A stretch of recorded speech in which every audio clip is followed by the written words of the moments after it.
Hello les hackers, bienvenue sur la chaîne Zero CQ, dédié à l'actu cyber, en commenter, critiquer et décrypter. J'ai le nez qui pique, j'ai la gorge qui siffle, qui pique aussi, ouais, les 2. Je suis un peu enrhumé. Néanmoins, je voulais faire cette news, car dans toutes mes vidéos passées, hein, surtout, mes vidéos techniques, je donne toujours un petit conseil. Donc, si vous souhaitez avoir des conseils en cybersécurité en avance de phase, n'hésitez pas à vous abonner. Le conseil étant que lorsque vous êtes sur Windows, vous avez dans votre terminal, donc Windows PowerShell ou Windows Terminal ou oui, ces deux-là surtout, vous avez SSH et SCP nativement. Le premier SSH permet de prendre la main à distance sur des serveurs, principalement des Windows. Des Linux. Néanmoins, il est possible de prendre la main sur des Windows, hein, car la fonctionnalité SSH Server peut être installée. Le second SCP, lui, permet de transférer des fichiers. Pourquoi je donne ce conseil en disant vous avez ces outils, il ne sert à rien d'installer d'outils tiers. C'est pour éviter cela. Car un outil tiers est potentiellement une nouvelle porte d'entrée pour des malwares. Et quel outil tiers. Quel outil tiers. Des publicités piégées ont été découvertes, ouais, dans Putty et Microsoft. Et ces publicités installent le logiciel malveillant nommé Oyster Loader. Donc, Oyster Loader, c'est un outil d'intrusion qui ouvre littéralement la porte de votre ordinateur, hein, et de tout votre réseau. Ouais. Merci à Cybersecurity News et Abinaya pour cette news. Le fait du jour étant que depuis plusieurs semaines déjà, on a une campagne de malvertising. Donc, ce sont des annonces sponsorisées malveillantes, hein, qui détournent, hein, elles détournent vos recherches de logiciels légitimes vers de faux sites très convaincants. Vous pensez télécharger Putty ou Microsoft Teams et en réalité, vous récupérez Oyster Loader. Donc, Oyster Loader, c'est un chargeur de malware, hein, donc un chargeur de malware aussi discret qu'efficace, hein. Cette opération a été décrite dans plusieurs articles, dont celui-ci. Le scénario est simple, hein. Vous tapez Putty Download ou Microsoft Teams en haut et vous avez un résultat sponsorisé avec un lien qui ressemble à l'officiel. Vous cliquez sur la page qui est quasiment identique, logo, bouton, mention légale, etc. Mais le fichier d'installation est truqué. Lorsque vous lancez l'installeur, c'est Oyster Loader qui s'infiltre. Et certaines annonces jouent même sur la faute d'orthographe. Par exemple, Putty, ici, est écrit avec un P majuscule et le reste en minuscule, alors que le vrai Putty, lui, c'est un P majuscule, un U minuscule et TTY en majuscule. Donc, ça peut paraître très, très, très légitime, vu comme ça, lorsqu'on s'y connaît pas.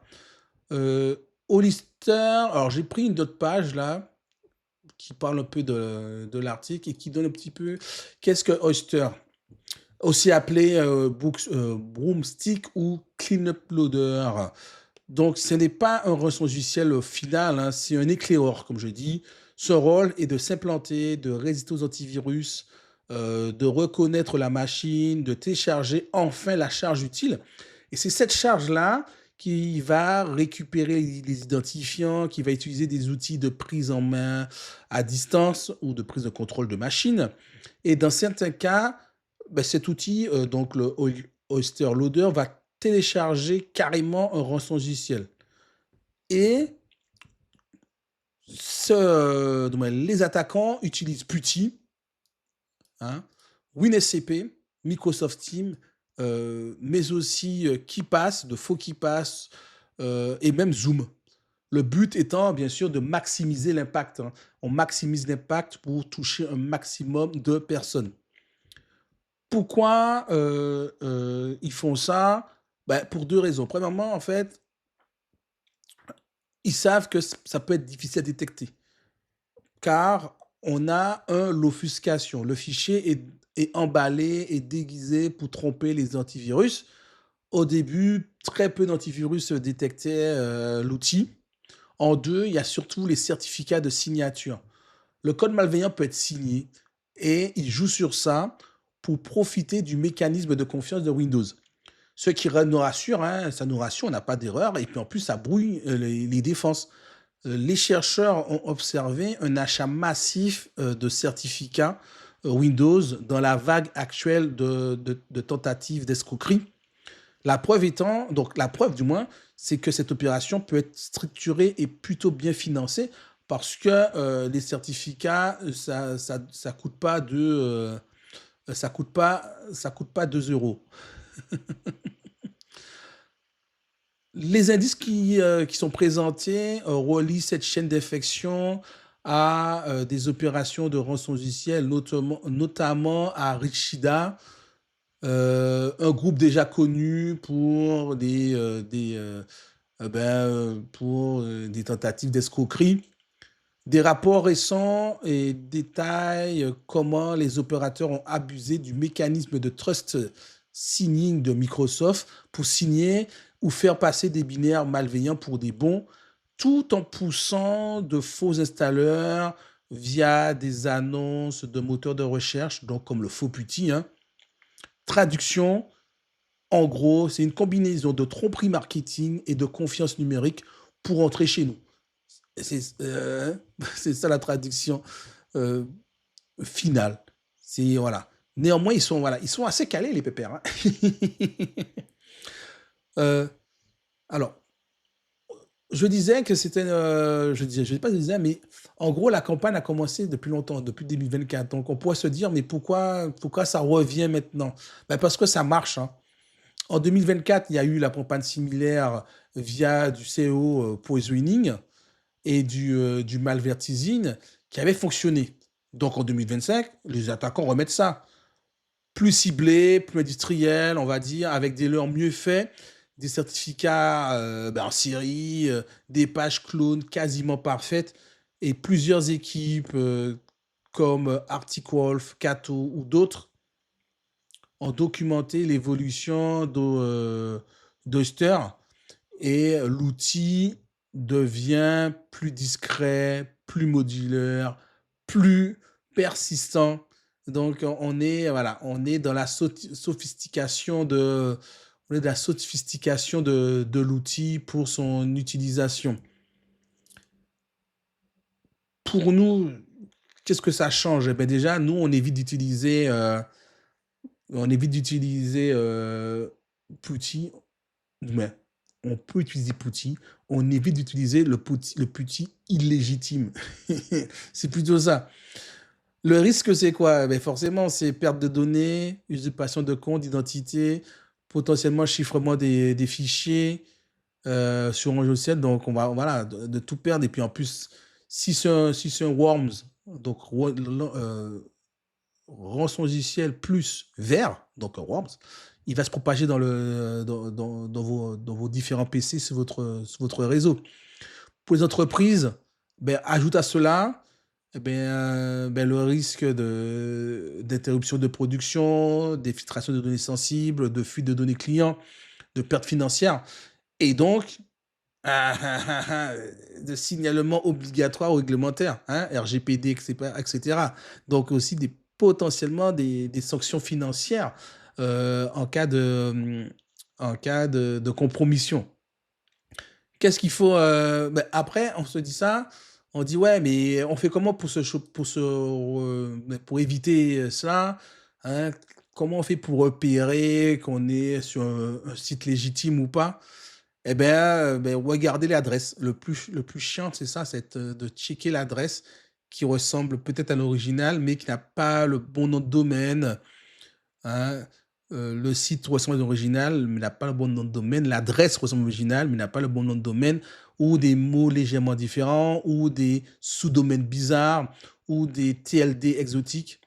Donc, ouais, le mot différent, par exemple, à checker, si je marque RN, non, non, c'est pas Rassemblement National, hein.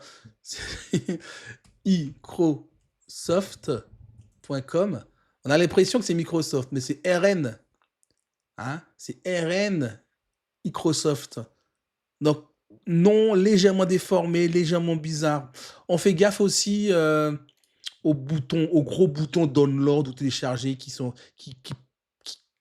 pètent, entre guillemets, bien clinquant.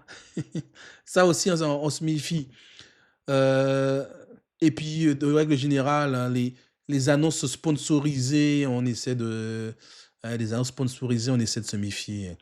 Alors pour Putty, c'est plus compliqué parce que Putty, le mieux, c'est d'aller sur Wikipédia. Parce que Putty, le site, c'est pas forcément Putty. Et là, ça peut être, c'est pas forcément Putty. Si on va sur Putty, oui, il y a un site putty.org, mais il faut faire gaffe, hein, Putty. Mais on voit bien que le vrai site, on a bien la bonne orthographe. Et encore, parce que maintenant, les attaquants vont voir ça et vont modifier peut-être leur, oui, l'orthographe de leur binaire malveillant. Pour Putty, le mieux, je pense, c'est d'aller sur Wikipédia. Si ton tour Wikipédia n'est pas modifié, aussi. Et directement cliquer sur le lien sur Wikipédia qui va vous rediriger sur ce site, Putty Software, et aller directement sur les pages de Putty. Et on voit bien que le site Putty, c'est pas Putty. C'est Chiark, donc c'est Chiark greenend.org.uk. Donc Putty, c'est un peu plus chiant.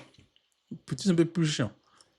Euh, Après, pour nous, ben, le mieux chez nous, c'est, bah, de bloquer la pub. Bah, c'est chiant pour, vos sites préférés, mais voilà, avec un bloqueur de pub et puis vous laissez juste passer vos sites préférés que vous souhaitez soutenir.